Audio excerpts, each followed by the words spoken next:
주요 뉴스입니다. 경찰이 이르면 내일 윤석열 대통령에 대한 체포영장 2차 집행을 검토 중인 걸로 파악됐습니다. 윤 대통령 측은 영장 집행에 경찰력이 동원되는 건 불법이라고 주장했습니다. 윤석열 대통령 탄핵 심판의 첫 변론기일이 오늘 오후 헌법재판소에서 열립니다. 불출석을 예고한 윤 대통령 측은 공정한 심판을 기대하기 어렵다며 정계선 재판관에 대한 기피 신청서를 제출했습니다. 북한 당국이 러시아에 파병된 북한군에게 생포되는 상황이 발생하면 자폭 또는 자결하라고 강요했다고 국가정보원이 밝혔습니다. 북한군 사상자는 3천여 명으로 파악됐습니다. 무안공항 외에도 8개 로컬라이저 시설이 콘크리트 둔덕 형태와 같이 충돌 우려가 있어 개선이 필요한 걸로 나타났습니다. 정부는 올해 안에 조치하겠다고 밝혔습니다. 시청자 여러분 안녕하십니까? 윤석열 대통령에 대한 체포영장 집행이 임박했습니다. 저희 MBN 취재 결과 공수처와 경찰은 내일 대통령 체포에 나설 것으로 보이는데요. 내일 오전 영장 재집행이 유력한 상황인데 지난번의 실패를 되풀이하지 않기 위해서 2박 3일에 걸친 장기전도 준비한 것으로 전해졌습니다. 오늘 굿모닝 MBN 첫 소식은 이시열 기자가 보도하겠습니다. 공수처와 경찰이 윤석열 대통령에 대한 체포영장 재집행을 내일 실시하는 방안을 유력 검토 중인 것으로 알려졌습니다. 다만 물리적 충돌이나 유혈 사태에 대한 우려 때문에 2박 3일에 걸친 장기전도 염두에 두고 있는 것으로 확인됐습니다. 경찰 특별수사단 관계자는 안전을 최우선으로 해서 영장을 집행하겠다면서도 공무집행을 방해하는 경호처 직원들은 현행범으로 체포할 계획이라고 전했습니다. 또 1000여 명에 달하는 인력 준비를 지시하고 요새화된 관절을 공략하기 위해 구체적인 체포 작전을 짠 것으로 알려졌습니다. 국회 현안 질의에 참석한 이호영 경찰청장 직무대행은 윤 대통령에 대한 체포영장 재집행을 앞두고 강한 의지를 드러냈습니다. 이호영 차장님, 체포영장 불법입니까? 저는 적법하다고 생각하고 있고요. 그러면 불법, 대통령이라고 적법인 해도 네. 이 체포영장을 거부할 수 있습니까? 거부할 수 대통령장? 없습니다. MBN 취재 결과 국가수사본부는 오늘부터 인력을 파견해달라는 공문을 각 지방청에 보낸 것으로 확인됐습니다. 어제 2차 회의를 가진 경찰 수도권 광역수사단도 오늘 3차 회의를 열고 최종 점검에 들어갈 방침입니다. MBN 뉴스 이시열입니다. 체포영장 집행이 내일 이뤄질 수 있다는 소식이 전해지면서 윤석열 대통령이 머물고 있는 한남동 관저의 긴장감은 최고조에 이르고 있습니다. 대통령 관저에서 무장한 경호원들의 모습이 포착되기도 했는데요. 민주당은 윤석열 대통령이 경호원들에게 무기 사용을 지시했다 주장했는데 대통령 측은 가짜뉴스라며 민주당의 주장을 즉각 일축했습니다. 이어서 강영호 기자입니다. 전술복과 마스크, 헬멧 등을 착용한 경호관들이 한남동 대통령 관저 인근을 순찰합니다. 커다란 배낭을 맨 모습도 확인할 수 있는데 소총을 넣기 위한 용도로 추정됩니다. 김성훈 경호처 차장이 처장 직무대행을 맡은 뒤 경호가 한층 강화된 모습인데 2차 체포영장 집행을 앞두고 일부러 무장 경호관들을 노출시켰다는 관측도 제기됩니다. 이런 가운데 민주당은 윤 대통령이 경호처 직원들과 연이어 식사를 같이 하고 무력 사용 검토를 지시했다는 의혹과 관련해 그제도 같은 지시가 나왔다고 주장했습니다. 나를 체포하려고 접근하는 경찰들에게 칼이라도 휴대해서 무조건 막으라는 지시를 했다는 겁니다.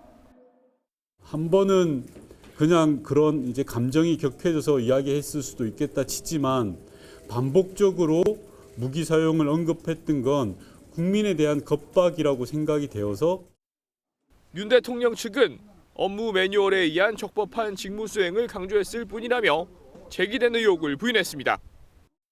우리 법 테두리 내에서 법 원칙을 지키지 않은 것이고요.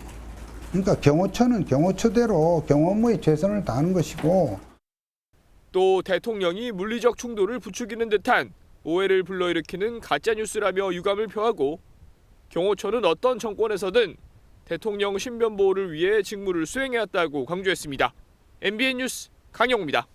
대통령에 대한 체포영장 재집행이 임박하면서 윤석열 대통령 측도 바쁘게 움직이고 있습니다. 하루에도 여러 차례 입장문을 내면서 경찰을 압박했는데요. 특히 대통령 체포에 나서는 경찰들은 이 현장에서 자신의 신분증을 제시하고 얼굴을 공개하라 요구하기도 했습니다. 그리고 조금 전 정진석 대통령 비서실장이 이 대국민 호소문을 발표했습니다. 정진석 비서실장은 공수처가 대통령을 마약 갱단 다루듯 하고 있다며 대통령의 방어권을 보장해달라고 호소했습니다. 이 내용은 최의지 기자입니다. 그제 고위공직자범죄수사처에 선임계를 냈던 윤석열 대통령 측 변호인단. 선임계 제출로 체포영장 집행 방식이나 시점 조율에 나서나 싶었지만 오히려 공수처를 향한 비난 수위를 높였습니다. 윤 대통령 측은 경찰이 집행에 나서게 된다면 모두가 신분증을 제시하고 얼굴을 공개해야 한다고 주장했습니다. 체포영장 2차 집행을 앞두고 공조수사본부가 광역수사단 형사 등 1000여 명을 동원할 것이라는 소식에 대응하는 차원인 걸로 보입니다. 윤 대통령 측은 정당한 직무를 수행하는 경호처 공무원 등을 폭행할 경우 독직 폭행죄 등 법적 책임도 져야 할 것이라고 주장했습니다. 또 다른 입장문에서 윤 대통령 측은 고기동 행정안전부 장관 대행을 향해 불법 영장 집행을 중단시킬 의무가 있다며 경찰이 불법 영장 집행에 나서지 못하도록 지시하라고 요구하기도 했습니다. 사실상 여론전을 맡고 있는 윤 대통령 측 석동현 변호사도 기자회견을 열어 체포영장 집행은 불법이라고 다시 한번 강조했습니다.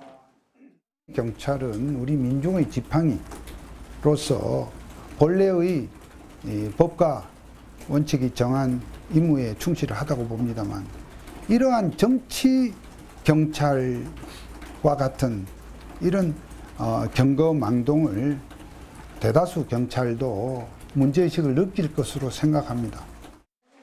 석 변호사는 윤 대통령이 탄핵 심판 절차에 응할 수 있도록 공수처 측에 수사를 유보해달라고 정식 요청했다고 전하기도 했습니다. MBN 뉴스 최희지입니다. 한편 대통령 경호처 안에서도 강경파로 알려진 이광우 경호본부장은 경찰의 세 번째 출석 요구에도 결국 모습을 드러내지 않았습니다. 경찰은 이광우 본부장에 대한 체포영장 신청을 검토하고 있는데 박종준 전 경호처장을 세 번째로 경찰에 부르면서 경호처를 향한 압박 수위를 높이고 있습니다. 이어서 손성민 기자가 보도합니다. 경찰 특별수사단은 어제 이광우 대통령 경호처 경호본부장을 조사하기 위해 준비에 나섰지만 결국 불발로 끝났습니다. 지난 3일 윤석열 대통령에 대한 공수처의 체포영장 집행을 방해한 혐의를 받고 있는 이 본부장은 경찰의 세 차례의 소환 요구에도 꿈쩍하지 않았습니다. 경호처장 대행을 맡고 있는 김성훈 차장과 함께 내부에서 강경파로 분류되는 이 본부장에 대해 경찰은 체포영장 신청을 유력하게 검토 중인 것으로 확인됐습니다. 법원으로부터 체포영장을 발부받게 된다면 경찰은 우선 두 사람에 대한 신병 확보에 나설 것으로 보입니다. 경호처 지휘부가 무너지게 되면 내부 동요가 더욱 커지게 되고 결속력마저 흔들릴 가능성이 크기 때문입니다. 경찰은 박종준 전 경호처장도 불러 세 번째 조사를 이어갔습니다.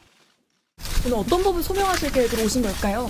수사에 성실하게 임하겠습니다. 박 전 처장에 대해 내란 혐의도 함께 조사하고 있는 경찰은 박 전 처장의 휴대전화를 확보해 포렌식을 진행하고 있습니다. 경찰은 김신 경호처 가족부장을 상대로도 오늘 출석을 통보하는 등 지휘부에 대한 수사를 확대하고 있습니다. MBN 뉴스 손성민입니다. 저희 MBN이 대통령 경호처 내부의 분위기를 자세히 알아봤습니다. 박종준 전 경호처장이 사임하면서 윤석열 대통령에 대한 2차 체포영장 집행을 앞두고 견고했던 대통령 경호처가 최근 흔들리고 있습니다.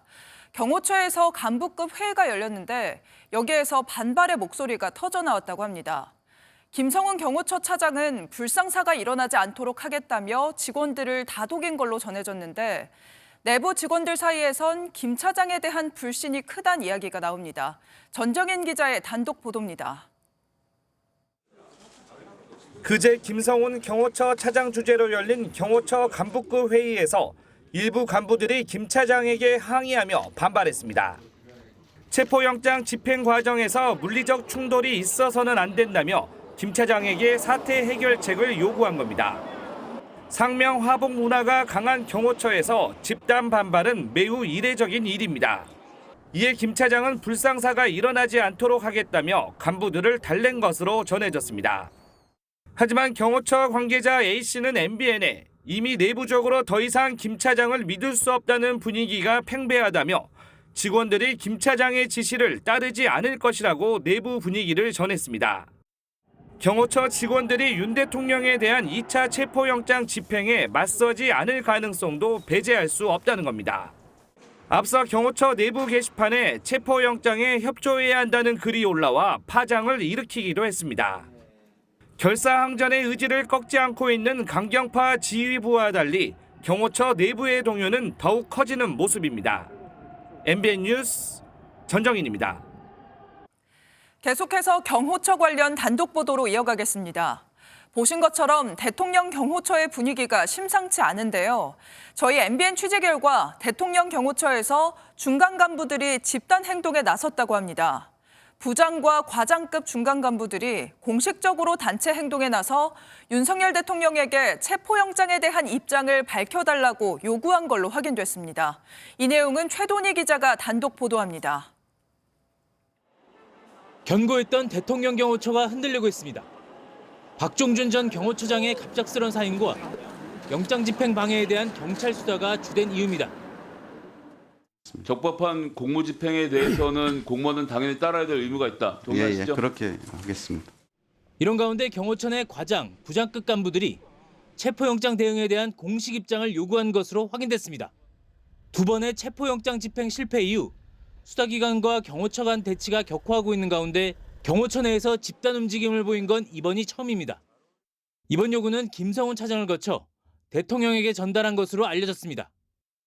경호처 지휘부의 이견에다 장기화되고 있는 영장 집행에 따른 피로감, 영장 집행 적법성 여부 논란 등이 표출됐다는 분석입니다. 경호처 현직 간부인 B씨는 MBN에 경호처 조직을 명예롭게 지키고 하루빨리 국정을 정상화해야 한다는 소신도 작용한 것이라고 밝혔습니다. 경호처 내 집단 움직임이 본격화되면서 경찰의 체포영장 집행이 임박했다는 관측까지 나오고 있습니다. 다만 관저 앞에 모인 윤 대통령 지지자 등과 경찰의 충돌 가능성은 영장 집행의 여전한 변수입니다. MBN 뉴스 최동입니다. 이번 체포영장 재집행에서 가장 우려되는 부분은 국가기관인 경찰과 경호처가 크게 충돌하진 않을까 하는 점인데요. 최상목 권한대행도 절대 폭력이 있어서는 안 된다며 국회를 찾아 국민의힘과 민주당의 협조를 요청했습니다. 하지만 민주당 이재명 대표는 범인이 저항하면 잡지 말란 이야기냐면서 반대로 최상목 대행을 압박했습니다. 이 소식은 이교욱 기자가 전하겠습니다. 최상목 권한대행이 직을 맡은 이후 처음으로 인사차 국회 양당 대표를 찾았습니다. 이 자리에서 최 대행은 윤 대통령 체포영장 집행에서 물리적 충돌이 발생해선 안 된다고 강조했습니다. 그 체포영장 집행과 관련돼서 어떠한 일이 있어도 시민이 다치시거나 그다음에 물리적 충돌로 인한 불상사는 일어나선 절대로 안 됩니다. 국가기관 간 충돌이 발생한다면 헌정사에 씻을 수 없는 상처가 될 거라며 경찰과 경호처에도 관련 지시를 내렸습니다. 국민의힘도 충돌 우려를 언급하며 최 권한대행의 중재자 역할에 힘을 실었습니다. 모든 관계기관에 무리한 행동을 자제할 것을 요청하는 게 반드시 필요하다고 생각을 합니다. 반면 민주당은 적법하게 발부된 영장에 대한 저항을 막는 게 권한대행의 일이라며 최 권한대행에 보다 적극적인 조치를 주문했습니다.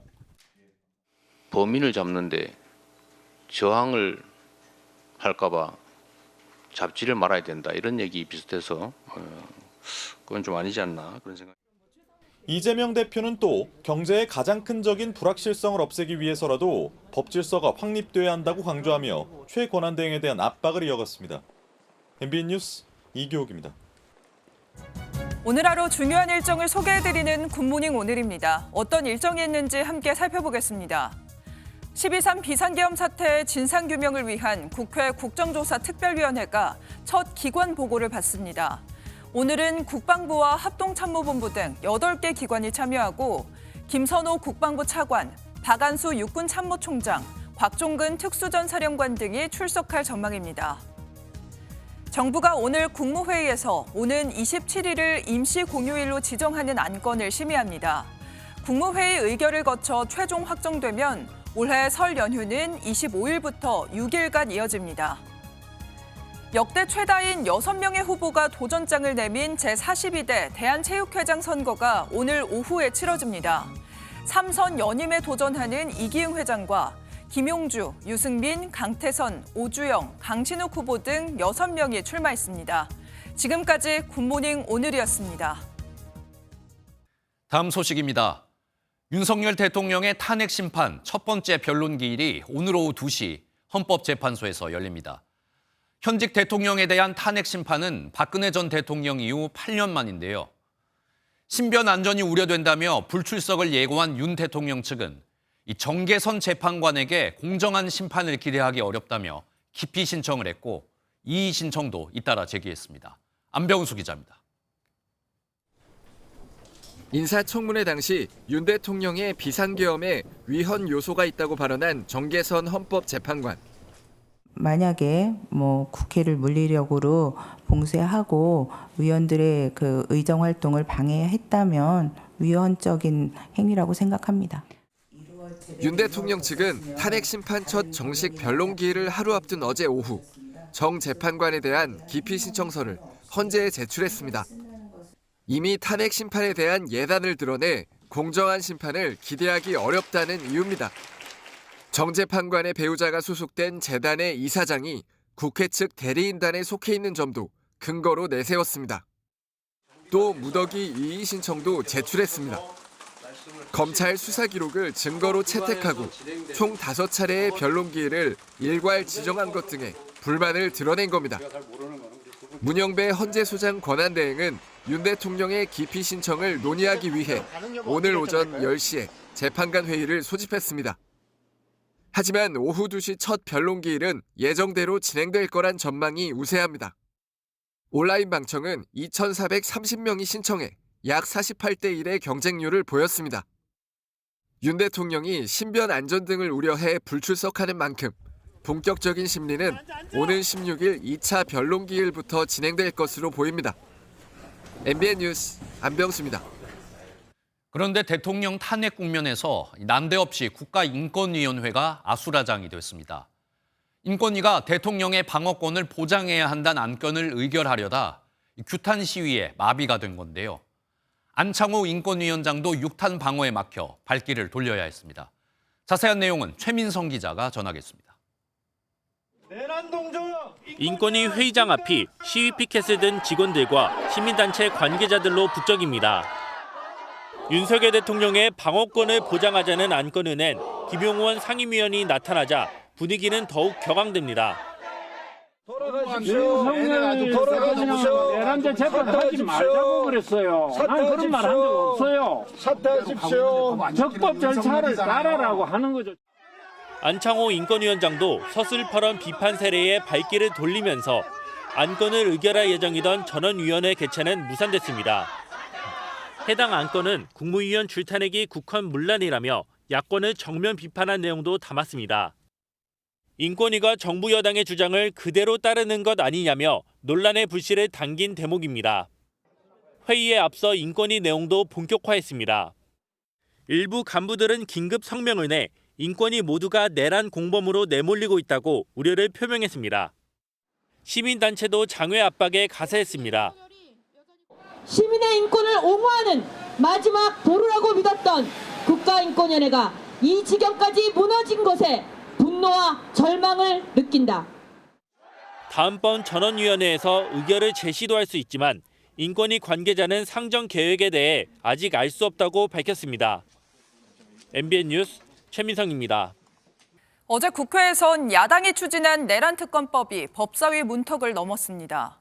야당은 특검 추천을 제3자인 대법원장에게 넘겼다면서 양보를 강조했지만 국민의힘은 여전히 위헌 요소가 남아있다며 표결에 불참했습니다. 여당과 야당은 대통령이 북한을 일부러 도발했다는 외환 혐의를 두고도 강대강 대치를 이어갔습니다. 보도에 표선우 기자입니다. 두 번째 내란 특검법이 여당 불참 속 국회 법사위 문턱을 넘었습니다. 여야는 윤석열 대통령이 비상계엄 선포를 위해 북한에 도발을 유도했다는 외환 혐의를 두고 맞붙었습니다.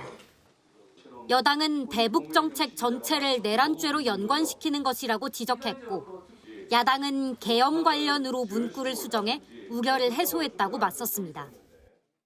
무인기 평양 침투, 북한의 오물풍선 원점 타격 공감할 수 없는 부분이 있고 일부는 실제 발생하지도 않았는데 법안 명칭이 외환행위라고는 돼 있지만 지금 비상계엄과 관련해서 한정적인 문구가 붙었지 않습니까?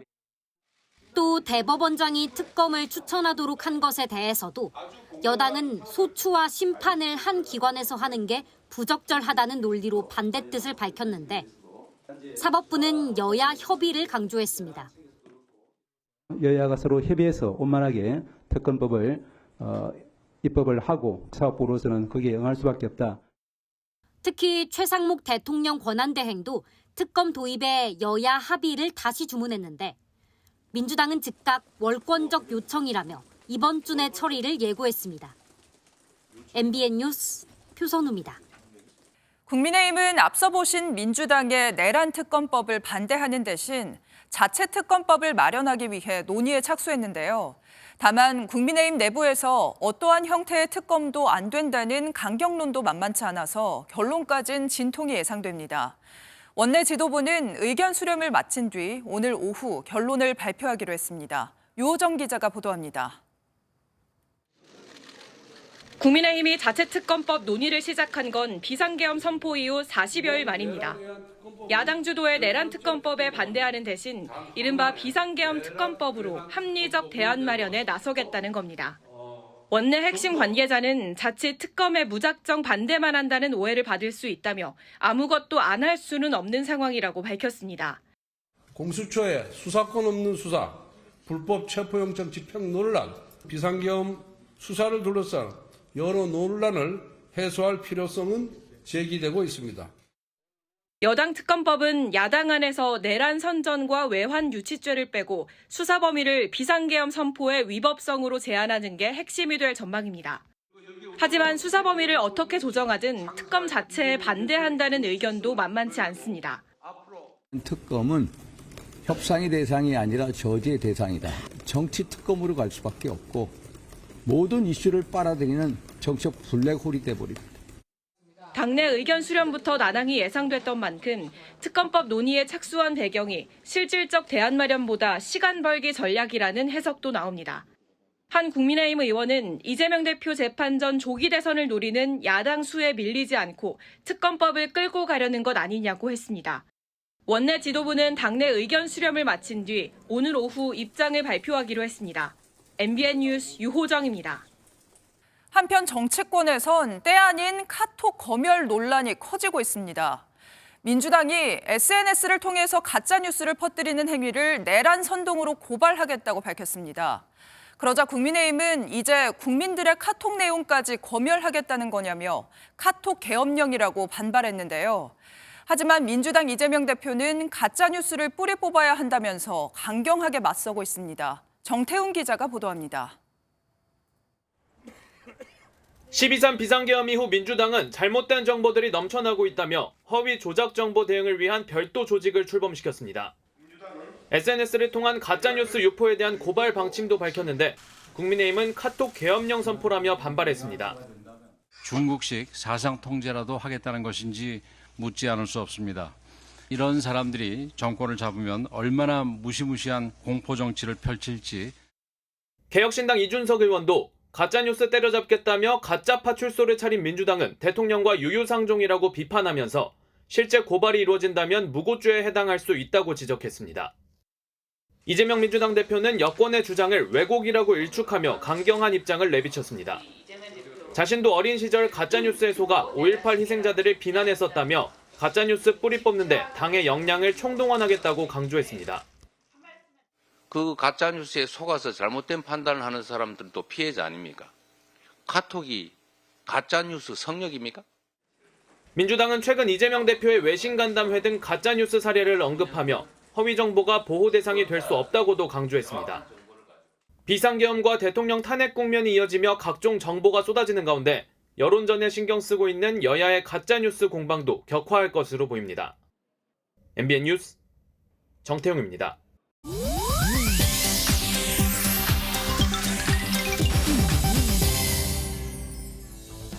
인터넷에선 어떤 소식들이 화제일까요? 인터넷 와글와글입니다.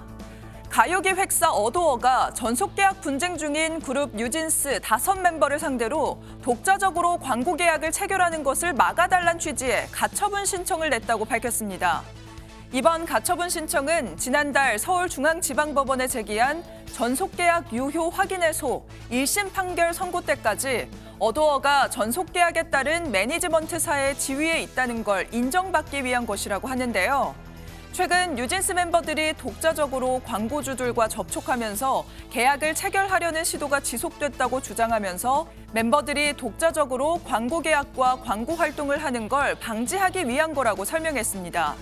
한편 뉴진스 멤버들은 지난해 11월 29일부터 어도어의 의무 미이행 등을 이유로 전속 계약이 해지됐다는 입장을 낸 상태입니다. SNS를 중심으로 치명적인 코로나 변이가 발생했다는 가짜뉴스가 퍼지자 방역당국이 대응에 나섰습니다. 질병청에 따르면 최근 SNS에서 고령층을 중심으로 코로나 새 변이 바이러스인 오미크론 XBB가 발생했다며 델타 변이보다 독성이 5배 강하고 사망률이 높다는 내용이 확산하고 있는데요.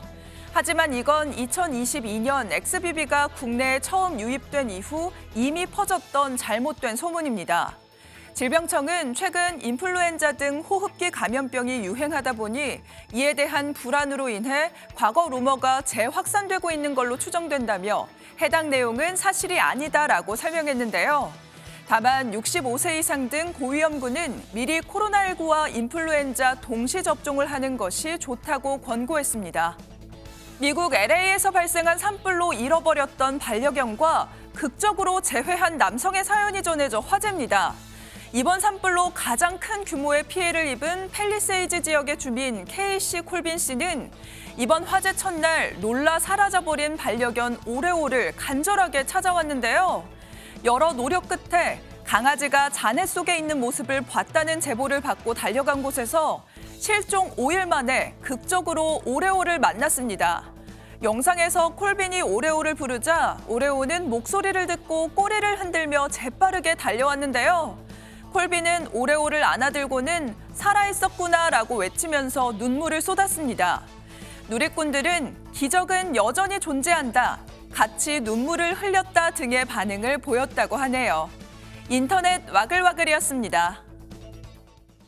우리 국가정보원이 러시아에 파병된 북한군에서 300명에 달하는 사망자가 나왔다고 밝혔습니다. 특히 북한은 병사들에게 전장에서 포위되거나 생포될 것 같은 상황이 벌어지면 자폭을 하거나 자결하라는 명령을 내렸다고 하는데요.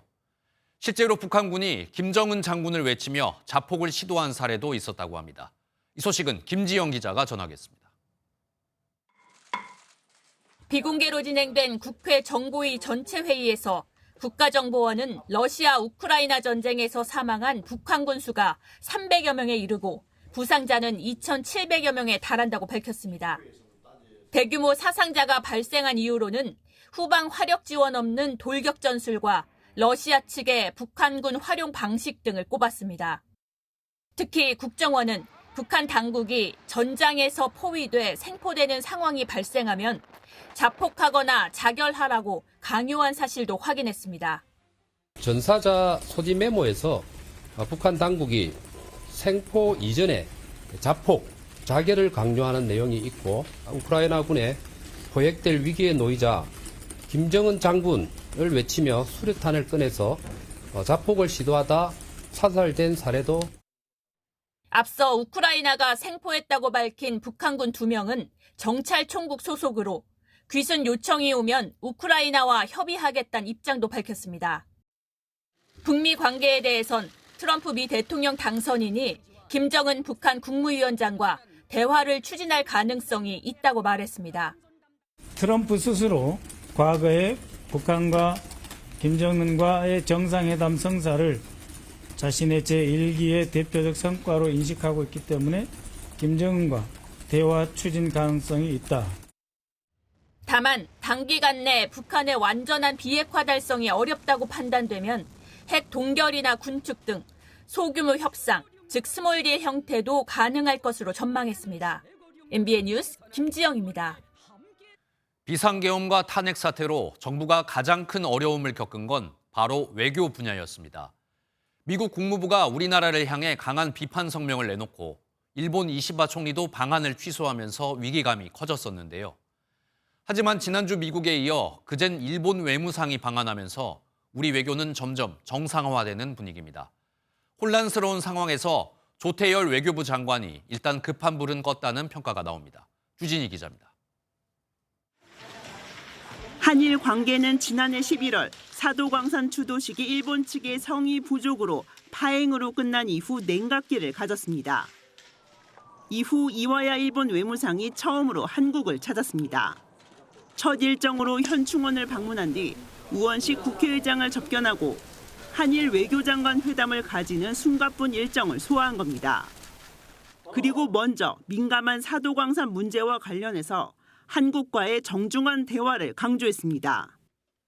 我が国政府としては今後とも世界遺産委員会の決議にも沿って韓国政府と丁寧な意思疎通を続けて 러북 밀착과 트럼프 재집권 등 세계 정세가 급변하는 만큼 한일 관계를 공고히 하는 데 집중해야 한다는 겁니다. 또 한국 정치 상황이 정리되면 정상 간 셔틀 외교도 재개되길 바란다고 덧붙였습니다. 日韓関係の重要性はいささかも変わりませんので、今回私が訪韓したこともその認識の表れでございます。状況が許せばですね、首脳間のシャトル外交もですね、ぜひ復活。 나아가 이와야 외무상은 트럼프 취임식 참석차 미국을 방문할 때 한미일 협력의 중요성을 전달하겠다고 밝혔고 조태열 장관도 화답했습니다. 트럼프 2기 행정부에서도 계속되리라고 저는 믿고 있고 무엇보다도 캠프 데이비드 정상회의에서 한미일 협력의 새로운 시대가 열렸고요.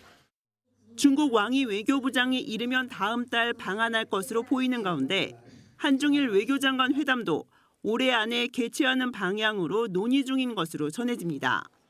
MBN 뉴스 주진입니다. 제주항공 여객기 참사 당시 공항 활주로 끝에 있던 콘크리트 둔덕 때문에 피해가 커졌다는 지적이 이어졌죠. 하지만 국토부는 이 둔덕이 규정에 맞게 설치됐다고 설명했습니다. 하지만 저희가 다른 공항을 살펴봤더니 이렇게 잘 부서지지 않는 시설들이 6개나 발견됐습니다. 국토부는 올해 안에 이 시설들에 대한 조치를 마치겠다는 뜻을 밝혔습니다. 박은채 기자입니다. 전남 여수공항 활주로에 거대한 콘크리트 둔덕 위 로컬라이저가 시선을 끕니다. 높이만 4m, 무안공항 둔덕의 2배가량입니다. 포항 경주공항은 무안공항과 같은 2m의 둔덕이, 광주공항은 1.5m의 둔덕이 설치돼 있습니다. 국토부가 전국 공항의 방위각 시설 등 항행 안전시설을 특별 점검한 결과 무안공항 외에도 6개 공항 8개 시설의 개선이 필요했습니다. 여수공항 또 포항 경주공항과 같은 공항에도 이런 어떤 이 콘크리트 구조물 형태로 이 방위각 시설이 설치되어 있는 것을 저희가 일단 파악을 하고 있습니다. 둔덕은 없지만 H형 철골 형태의 단단한 구조물이 있는 제주공항에 방위각 시설도 포함됐습니다. 이번에 파악된 시설물의 위치는 활주로 끝부분으로 모두 안전구역 밖.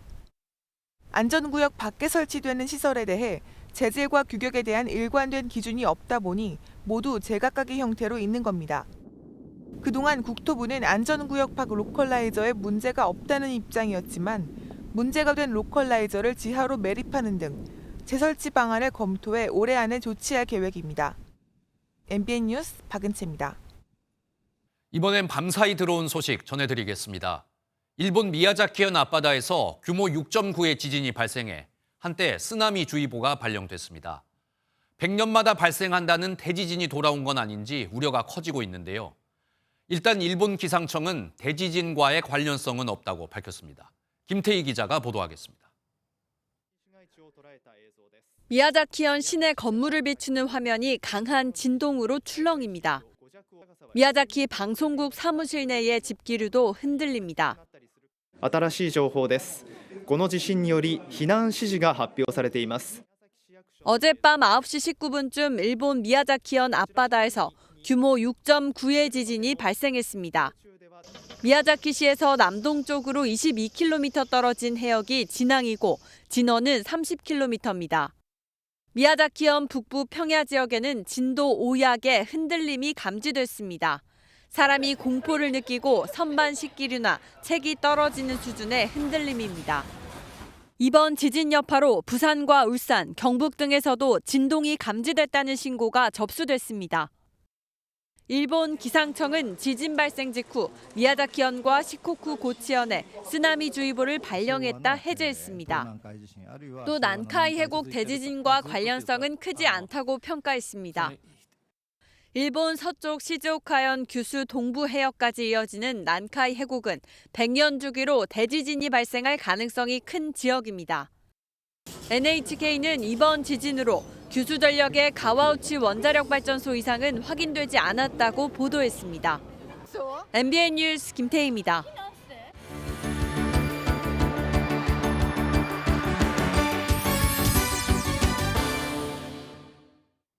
굿모닝월드입니다. 마치 하늘 위를 걸어 다니는 듯합니다. 한 남성이 두바이의 큰 건물과 건물 사이를 외줄타기하고 있는데요. 아찔하면서도 멋진 도전을 화면으로 함께 만나보시죠.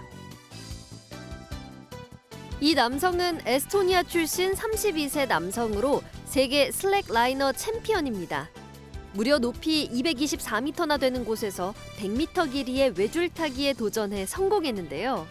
이 도전은 15,000명의 전 세계 인플루언서와 10억 팔로워 서밋의 세 번째 에디션 일환으로 기획된 겁니다.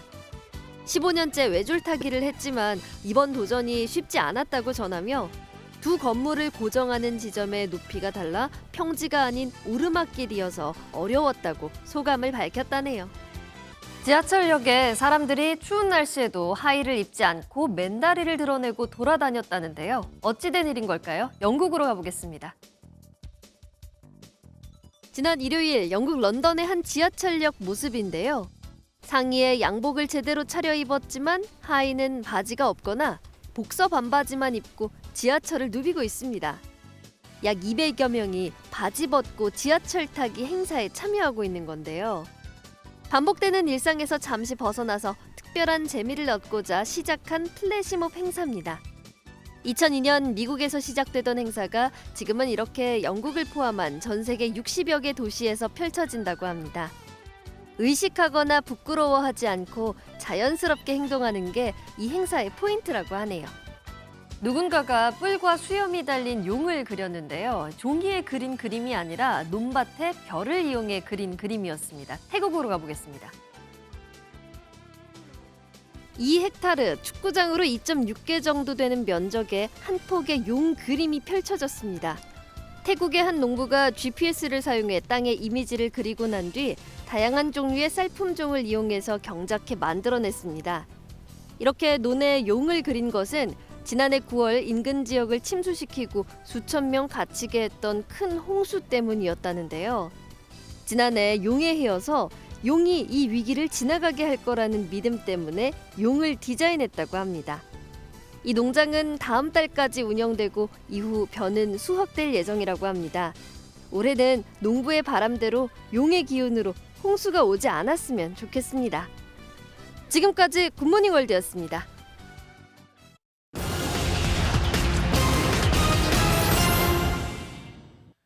이른바 죽죽 청약으로 불리던 무순위 청약은 이제 해당 지역의 무주택자만 신청할 수 있을 것 같습니다. 또 위장 전입을 통해 부양가족을 늘리는 부정 청약 방지를 위해서 이 부양가족과의 실거주 여부 확인도 강화되는데요. 국토교통부는 올해 핵심 추진 과제 발표를 통해 청약제도 정비를 강조했습니다.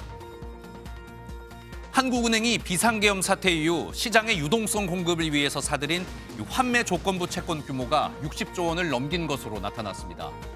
민주당 정의령 의원이 한국은행에서 대출받은 자료에 따르면 한국은행은 지난 12월 한 달 동안에만 47조 6천억 원의 환매 조건부 채권을 매입했는데요. 코로나 팬데믹이 한창이던 2020년 1년 동안의 매입 총액을 뛰어넘는 규모였는데 올해도 지난 7일까지 15조 원을 추가 매입한 것으로 확인됐습니다. 우리나라의 올해 초반 수출이 반도체와 승용차 수출에 힘입어 플러스로 출발하고 있습니다. 관세청에 따르면 이번 달 10일까지 수출액은 160억 달러로 1년 전 같은 기간보다 3.8% 5억 8천만 달러가 증가했는데요. 하지만 이번 달은 설 연휴가 있어 조업 일수가 작년보다 4일 정도 적을 것으로 보여 1월 전체 수출은 지난해보다 낮아질 가능성이 있습니다. 지금까지 굿모닝 경제였습니다. 미국 메이저리그 샌프란시스코 자이언츠의 이정후 선수가 새 시즌 준비를 위해 미국으로 떠났습니다. 지난해 어깨 부상으로 아쉽게 시즌을 마친 이정후 선수는 이젠 어깨 부상을 완벽하게 털어냈다며 올 시즌 맹활약을 예고했습니다. 신영빈 기자입니다. 꿈꾸던 메이저리그 무대를 밟았지만 부상으로 데뷔 첫 해를 아쉽게 빨리 마쳐야 했던 이정후가 다시 출발선에 섰습니다. 쏟아지는 방송 섭외도 사양하고 8개월 동안 재활에만 집중한 이정후는 어깨 부상을 완전히 털어내고 미국으로 향합니다. 지금은 몸 상태도 100%인 상황입니다. 다 진짜 완벽하게 나았다고 말씀드릴 수 있고 6년 1억 1,300만 달러라는 초대형 계약에도 첫 해 37경기 출전에 그치며 자신을 다 보여주지 못했던 이정후. 올 시즌은 차분한 마음으로 부상 없이 자신의 실력을 증명해 보이겠다는 각오입니다. 마냥 자신감만 차오르는 상태가 아니라 좀 더 차분하게 가는 느낌이어서 오히려 지금 마음가짐이 좀 더 좋은 것 같습니다. 키움 동료이자 동갑내기 친구 김혜성이 같은 지구 라이벌 팀인 LA 다저스에 입단한 것도 새 시즌을 기다리게 합니다. 맨체스터 유나이티드에서 뛰시던 박지성 선수 같은 그냥 이겼으면 좋겠습니다. 이정후는 현지에서 몸을 만들고 다음 달 소속팀 샌프란시스코의 애리조나 스프링 캠프에 합류합니다. MBN 뉴스 신영빈입니다. 한 20대 외국인 남성이 시동이 켜진 채 서 있던 차량을 훔쳐 달아나다가 역주행 사고를 냈습니다. 이 외국인의 역주행 사고로 무려 12명이 다쳤습니다. 심지어 조수석에는 차량 주인의 배우자가 타고 있었는데도 이런 범행을 저질렀다고 합니다. 안진우 기자가 보도합니다. 울산의 한 도로입니다. 흰색 SUV가 차로를 넘어 신호 대기 중이던 차량과 부딪힙니다. 전복된 SUV는 도로 위를 여러 차례 회전하더니 또 다른 차량을 덮칩니다. 가까스로 멈춰선 차량. 자전거를 타고 인도를 지나던 남성은 하마터면 큰 변을 당할 뻔했습니다. 소리가 꽝 나서 급하게 나와보니까 차가 완전히 다 부서져 있어요.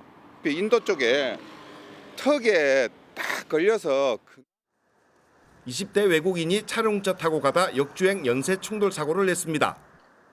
이 사고로 12명이 중경상을 입었습니다. 운전자가 잠시 자리를 비운 사이 차를 훔쳐 타고 달아난 겁니다. 택배를 붙이고 있었습니다. 내 차가 없어졌다고 급하게 이래 당황을 하셔갖고. 조수석엔 차량 주인의 배우자가 타고 있었지만 외국인 남성은 대담하게 범행을 저질렀습니다. 부부가 타고 가다가 남편분이 이렇게 자리를 잠깐 비운 사이에 이 차를 끌고 간 거예요. 경찰은 차를 훔친 외국인 남성을 상대로 구체적인 사고 경위와 범행 동기 등을 조사하고 있습니다. MBN 뉴스 안진우입니다. 소비자 물가가 떨어졌다고는 하는데 막상 사 먹으려고 하면 체감이 잘 안 됩니다. 편의점 도시락과 구내식당마저 가격이 뛰었기 때문인데요. 우리나라의 국민 반찬인 김도 가격이 크게 올라서 이젠 선뜻 사 먹기가 겁이 날 정도입니다. 고정수 기자가 취재했습니다. 서울 한 대형마트의 간편식 매대입니다.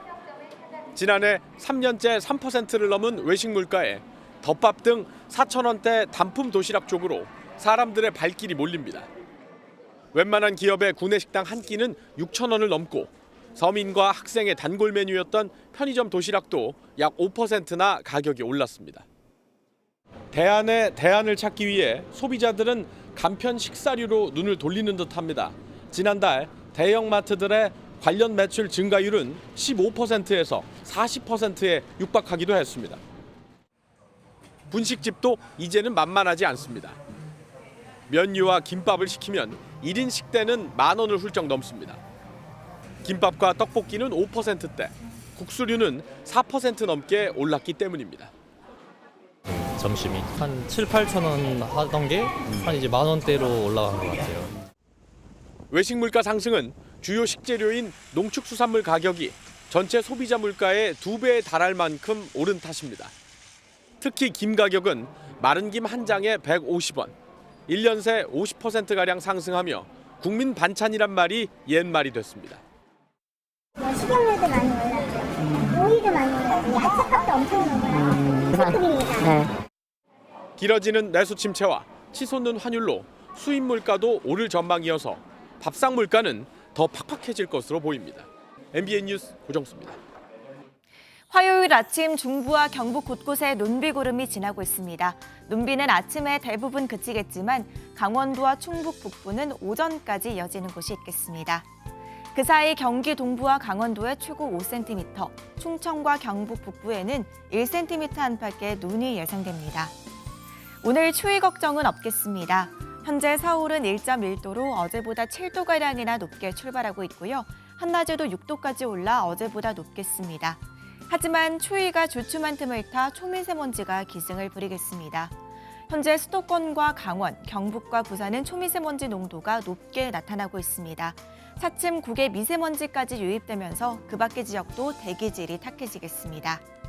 오늘 종일 하늘빛이 흐리겠고요. 동해안 지역은 대기가 건조해 불조심하셔야겠습니다. 지역별 현재 기온 보겠습니다. 춘천 0.9도, 대전 2.6도, 부산은 2.8도로 반짝 영상권으로 오른 곳이 많습니다. 한낮에도 서울이 6도, 강릉과 청주 8도, 광주 10도, 부산은 12도까지 오르겠습니다. 하지만 밤 사이에는 찬 공기가 유입돼 내일 아침에는 서울이 영하 6도까지 떨어지겠고요. 호남과 제주에는 비나 눈이 내리겠습니다. 내셨습니다.